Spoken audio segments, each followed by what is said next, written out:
नमस्कार सभी को। तो आज की इस वीडियो में हम बात करेंगे एक ऐसे जीव के बारे में जो WHO की रिपोर्ट के अनुसार हर साल करीब 1 से 1.5 लाख लोगों की मौत का कारण बनता है। ऑब्वियसली मैं बात कर रहा हूँ स्नेक्स के बारे में।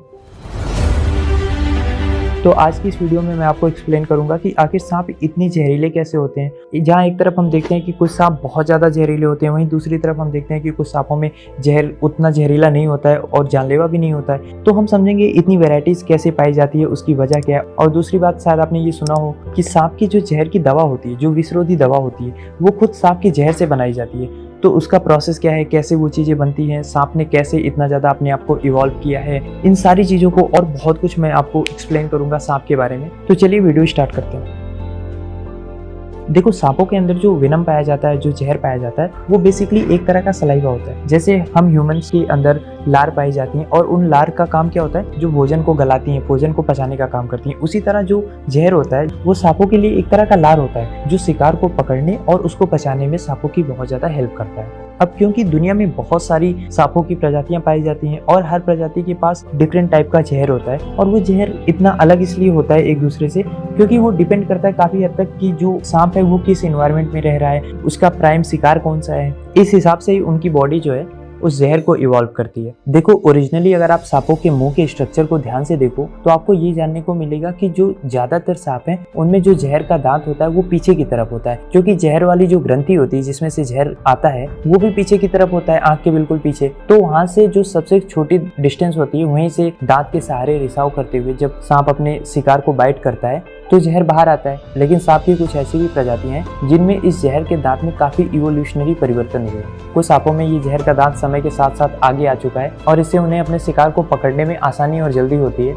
और इन सांपों में न सिर्फ जहर के दांत ने अपनी जगह को बदला है, बल्कि जो जहर को इंजेक्ट करने का तरीका था उसमें भी काफी परिवर्तन देखने को मिला है। ओरिजिनली क्या होता था कि जो सांप का दांत होता था उससे रिसाव करते हुए जो जहर है वो बाहर आता था, लेकिन अभी over the period of time ऐसा सांपों के दांत का स्ट्रक्चर ऐसा हो चुका है कि उनका दांत अंदर से खोखला रहता है और जहर उनके दांत के अंदर से जैसे एक इंजेक्शन में होता है ना, वैसे ही बाहर निकलता है और लिटरली अपने शिकार को इंजेक्ट करता है। लैब में स्नेक्स को इस तरह से ब्रीड किया जाता है कि जो उनका जंगली काउंटर पार्ट है उससे 5 से 6 गुना ज्यादा जहर वो प्रोड्यूस कर सके। इसके अलावा जो बहुत ज्यादा जहरीले सांप होते हैं उनका आपस में प्रजनन करा के एक हाइब्रिड स्नेक्स तैयार किया जाता है जो अप्रोक्सीमेटली 4 से 5 ग्राम जहर तक एक बाइट में दे देता है। और ये सारे जो जहर मैं आपको बता रहा हूँ जो लैब में कलेक्ट किए जाते हैं, इसको यूज किया जाता है विषरोधी दवा या फिर एंटी वेनम बनाने के लिए।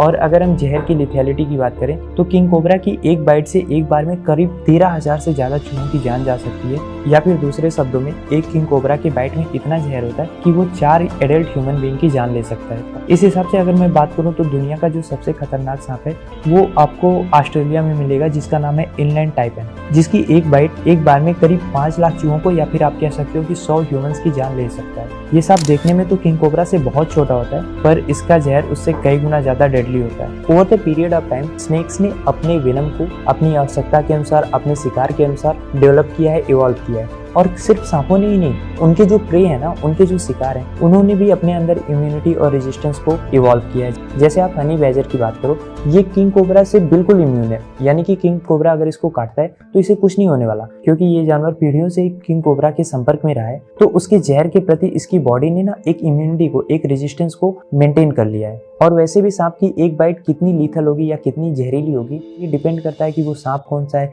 और शिकार कौन सा है जिसको उसने काटा है, और तीसरी बात कि उसने कितने अमाउंट में जहर को सांप की बॉडी में इंजेक्ट किया है। तो सपोज करो कि अगर आपको किसी स्नेक्स ने काट लिया तो डॉक्टर के लिए ये पता कर पाना बहुत मुश्किल हो जाएगा कि आपको किस सांप ने काटा है और कितनी अमाउंट में उसने अपने जहर को आपके अंदर इंजेक्ट किया है। और यही वजह है कि साइंटिस्ट जब एंटी वेनम बनाते हैं, यानी जहर विरोधी दवा बनाते हैं, तो सबसे पहले वो लैब में हर तरीके के जहर को, जो सांपों का भिन्न भिन्न प्रकार का जहर होता है, उसको लैब के चूहों पे प्रयोग करते हैं ताकि वो एक एस्टिमेट अमाउंट निकाल सकें कि ठीक है, इतनी मात्रा का जहर विरोधी या एंटी वेनम देने पे किसी भी तरह का अगर सांप बंदे को काटा है तो उसके जहर को न्यूट्रलाइज किया जा सके। अब देखो, नॉर्मली ह्यूमन बींग्स में ना सांपों के जहर के प्रति कोई रेजिस्टेंस या कोई इम्यूनिटी होती नहीं है, और उसकी वजह ये है कि जो सांप का प्राइमरी शिकार है यानी चूहा, हम इवोल्यूशनरी ट्री में चूहे से काफी करीब है, हमारी बायोलॉजी काफी सेम होती है चूहों से, अगर हम उसके सेल के स्ट्रक्चर की बात करें या जैसे उनके अंदर ब्लड क्लॉटिंग होती है या जैसे उनका नर्वस सिस्टम सिग्नल भेजता है, वो काफ़ी हद तक ह्यूमन बीइंग से सेम ही होता है। तो इस वजह से चूहे और इंसान दोनों ही सांप के जहर के प्रति काफ़ी वल्नरेबल हो जाते हैं। अब क्योंकि चूहों की जान की तो उतनी कीमत है नहीं, पर इंसानों के लिए ये बहुत ज़रूरी हो जाता है कि हम ऐसी जहर विरोधी दवा को डेवलप करें या एंटीवेनम बनाएं जिससे हम सांपों से होने वाली कैजुअलिटी को कम से कम कर सकें।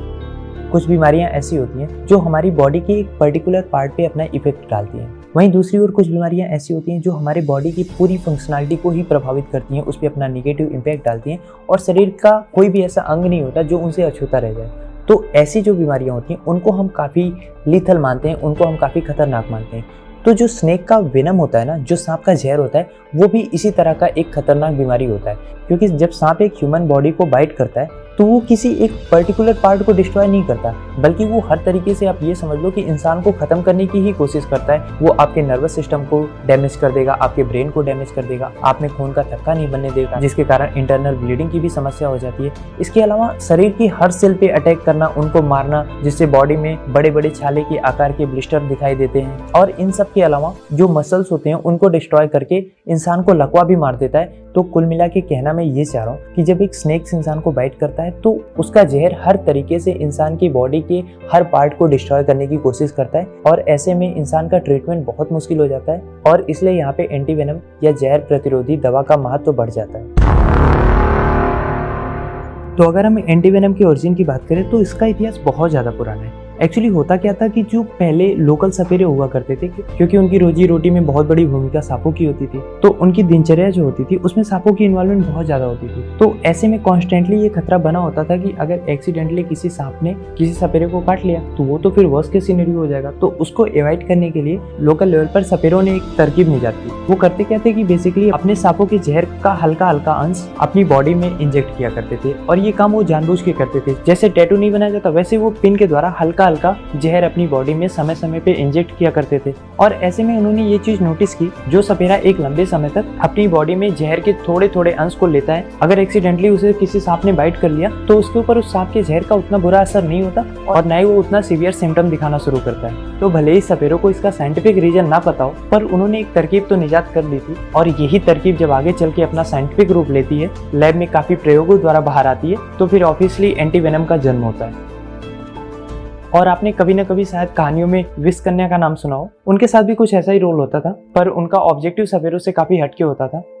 1890 के दशक में एक फ्रेंच रिसर्चर जिनका नाम एल्बर्ट कैलेम्टी था, उन्होंने स्नेक्स के जहर की वैक्सीन बनाने पे काम शुरू किया। उन्होंने बेसिकली किया क्या कि जो प्रयोग लोकल सपेरे अपनी जान का रिस्क लेते हुए अपने ऊपर करते थे, वही प्रयोग उन्होंने पेरिस की लैब्स में चूहों के ऊपर करना शुरू किया बिना किसी ह्यूमन कॉस्ट के। इस प्रयोग में उन्होंने किंग कोबरा के जहर का 0.03 मिलीग्राम, जो कि बहुत कम होता है, एक चूहे में इंजेक्ट किया। अब आप ये समझो कि एक चूहे को मारने के लिए कोबरा के 2 मिलीग्राम जहर की जरूरत होती है, और उन्होंने स्टार्टिंग में प्रयोगशाला में चूहे के अंदर 0.03 मिलीग्राम जहर को इंजेक्ट किया। अब क्योंकि ये मात्रा काफी कम थी, इसलिए चूहे को कोई नुकसान नहीं हुआ, पर टाइम के साथ इन्होंने जहर के अमाउंट को और उसकी फ्रीक्वेंसी को इंक्रीज किया। 8-9 महीने होते होते उस चूहे के अंदर किंग कोबरा के 35 मिलीग्राम जहर को भी जब इंजेक्ट किया गया तो भी वो चूहा कम्प्लीटली हेल्दी था। आप सोचो, 2 मिलीग्राम जहर एक चूहे को मारने के लिए सफिशिएंट था। 35 मिलीग्राम जहर इंजेक्ट करने के बावजूद वो चूहा पूरी तरह से हेल्दी था। दरअसल हुआ क्या कि रैबिट के इम्यून सिस्टम ने धीमे धीमे